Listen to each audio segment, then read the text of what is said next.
Today is difficult, tomorrow is much difficult.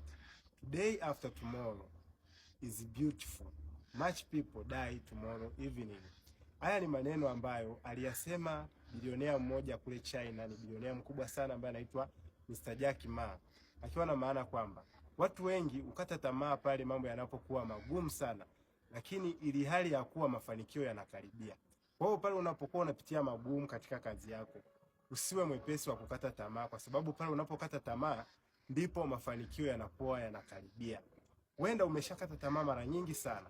Nimeleta Mkuburu hapa, nina biashara nzuri ambayo inaweza kubadilisha maisha yako na kukutoa kwenye majonzi ya kukata tamaa na kuacha biashara uliyokuwa nayo au kazi yote ambayo uko ukifanya hapo awali.